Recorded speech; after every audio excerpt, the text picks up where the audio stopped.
Caros assinantes e espectadores do YouTube, tudo bem com vocês? Meu nome é Luiz Maurício Yang, sou escritor.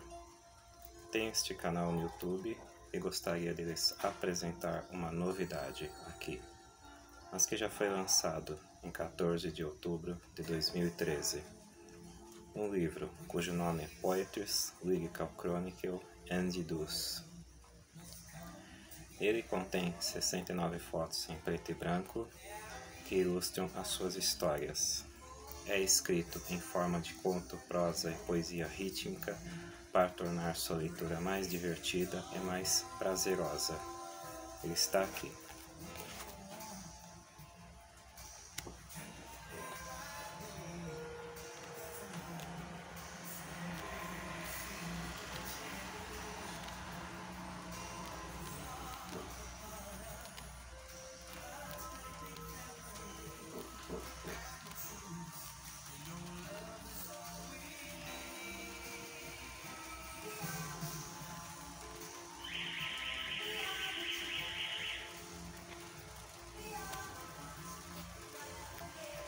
Bom, a razão dele ser escrito em English é que foi lá onde tive a oportunidade de lançá-lo.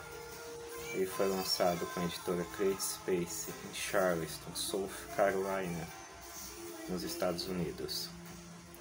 Ele fala de amor, de todas as virtudes e defeitos que fazem parte do vasto universo humano e do mundo como um todo.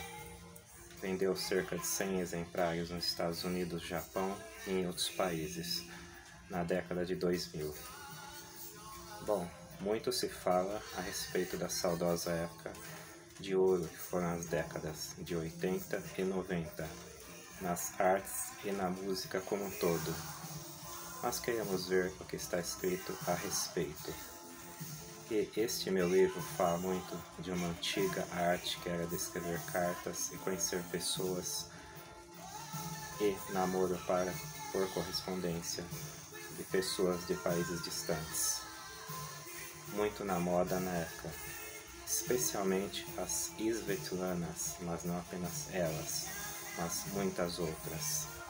Uma arte muito na moda na época. Em breve terei um filme baseado no título The Light That Turned Off, traduzindo A Luz que Apagou. Uma história do meu livro, músicas, CDs e DVDs com as melhores prosas e muito mais. Eu tenho um site que está na descrição do vídeo e não vivo apenas disso, pois desempenho outras atividades. E o reconhecimento vem em primeiro lugar, e isto não tem preço. Em breve lançarei um vídeo falando do meu segundo livro, cujo título é A Distância Não Vai Conseguir Separar Você de Mim. Meu muito obrigado a todos e, aproveitando a oportunidade do meu livro que fala das virtudes e defeitos que fazem parte do vasto universo humano e do mundo como um todo, fiquem com a música We Are The World.